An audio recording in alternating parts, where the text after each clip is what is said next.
Hurricane Melissa is making its way across Jamaica and up the eastern seaboard.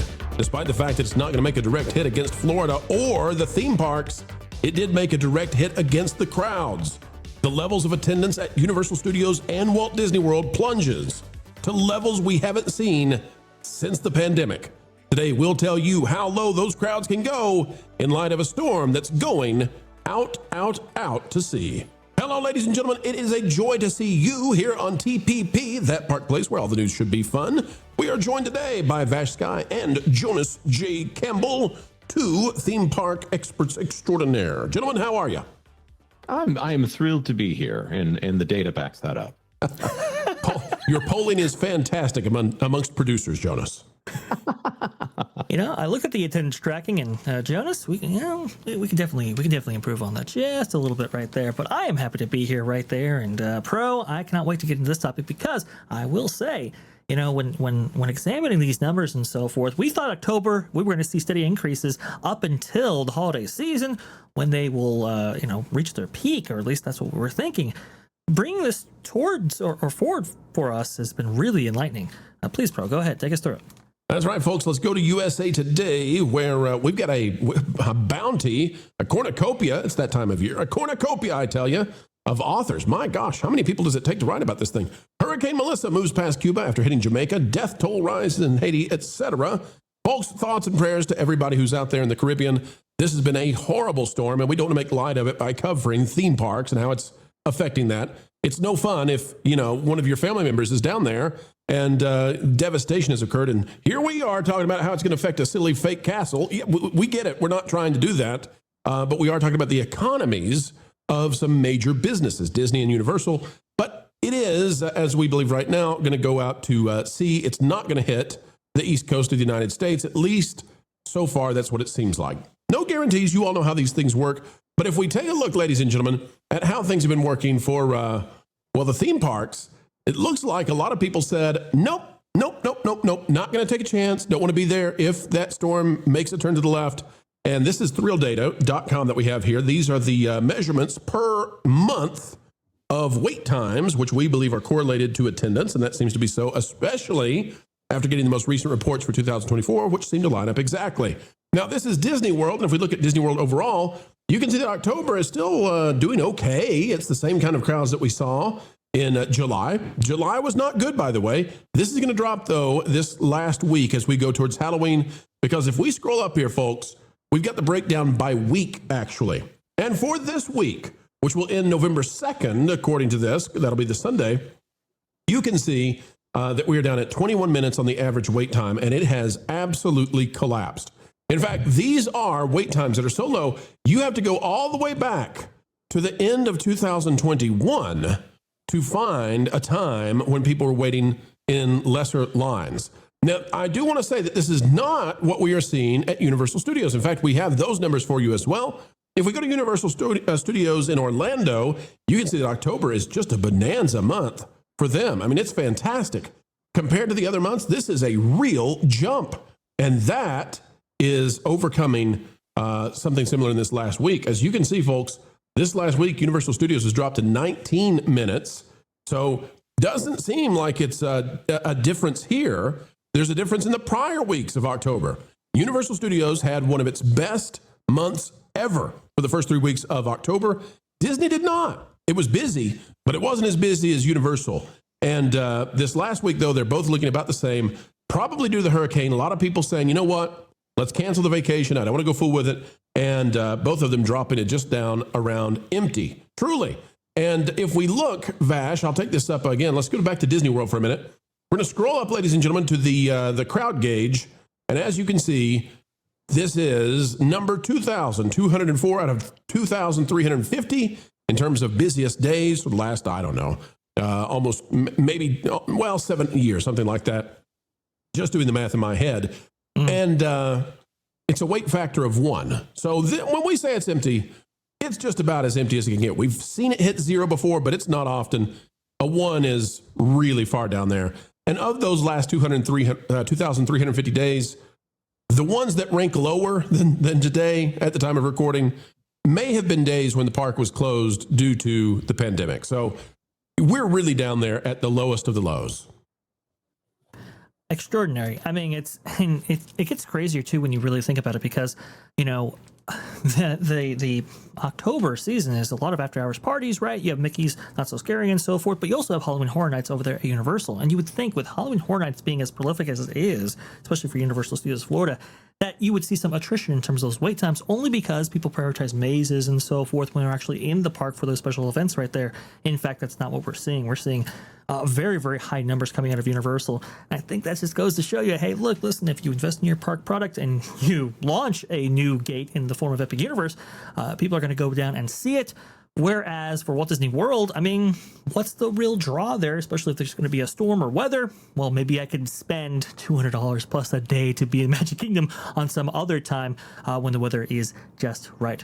Jonas, is the kind of what you got from it? Yeah, it's fascinating to me because right now Epic Universe has everyone's interest. Any pent up demand for Epic Universe is still coming out. That's still they're having a boost right now.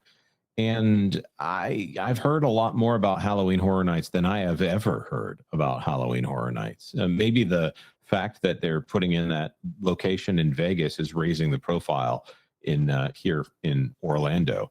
I really wonder if the Mickey's Not So Scaries and things like that can really compete here. The question I have, of course, is that one for crowd levels that's based off of wait times, correct? That's off of wait times. So then, is that also during the Mickey's Not So Scary events? No, we believe that Mickey's Not So Scary, whether or not the people show up due to the hurricane or the lack of, or the anticipation of, those tickets have already been sold. So, and they're mostly, or if not all, sold out at this point for Halloween week. But Disney was hoping to rebound, and have this October be really strong. This hurricane situation has wiped out the crowds. It's rained on the parade of Halloween week. The problem for both Disney and Universal, but more strongly for Disney, because Disney has been suffering a steeper attendance decline ever since July.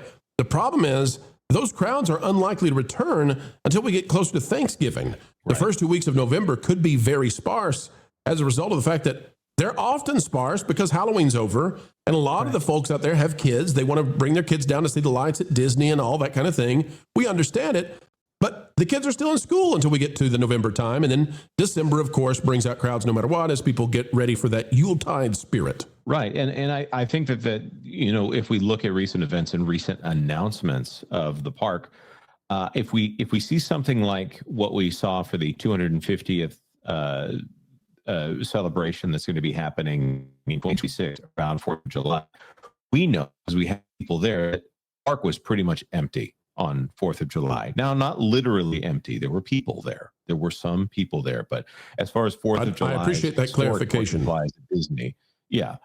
Somebody had to be there to verify that it was empty. Schrodinger's theme park over here. We haven't had that yet, Jonas. We haven't had that criticism of somebody saying, "You lie, it's not empty. You had a journalist in there to..." No, we haven't had anybody say that one yet. But it's like, yes, folks, we realize it wasn't entirely empty. It's a phrase that means, relative to what we've seen in the past for this exact same time. As you were walking down Main Street seeing no one, if you said, "Man, this place is empty," somebody wouldn't look you in the eye and go, "It isn't literally empty." Right. Who's holding the camera? This place is a ghost town. You lie. There are no such things at Disney. There are no disembodied spirits. Well, not at least outside of the Haunted Mansion. To return to the 4th of July point, Disney lost 4th of July, and they're trying to make up for it with Soarin' Around America and all of these events talking about the 4th of July, and they're trying to make Disney synonymous with 4th of July again, which is something that they have desperately failed at over the last few years. They're probably one of the more openly anti-American companies out there, despite the fact that every now and then they'll put an America thing out there. Now, Jonas, they're just globalist, okay? They're just globalists. They're not anti-American. They just don't like the USA. Right. And there has to be somebody there that is like, thank goodness that Christmas is also a consumer holiday, because if it actually read as Christian, the same sentiment would run throughout these parks here. And I don't mean that in the literal sense. The Wall Street folks have stepped in and told them they're going to go back to red, white, and blue, Jonas. But the changes that are happening right now are not in time to save this Halloween or this October. And that's what Disney needed. for reasons of October starts their new fiscal calendar. Right. And this is What not I'm a great saying- way to start it off. Right. In 3 weeks or 3 months, if we start hearing, oh, we're going to have an even bigger Halloween this year, or in 4 months, oh, we're going to have an even bigger Christmas this year, those are going to be the sure signs that, okay, time to get serious and keep and make moves that keep people employed and keep people coming back to these parks and actually make some money, which is something that they are currently failing at. Will they call that unmoderated demand? That would be fantastic if they come back and actually, for those of you who are not aware of it, they called the lack of attendance moderated demand on a recent earnings call. That's a fantastic way to euphemize that. Well, folks, a perfect way to eulogize this video where we're thriving and surviving. Don't worry, Halloween has not kicked us in the can yet.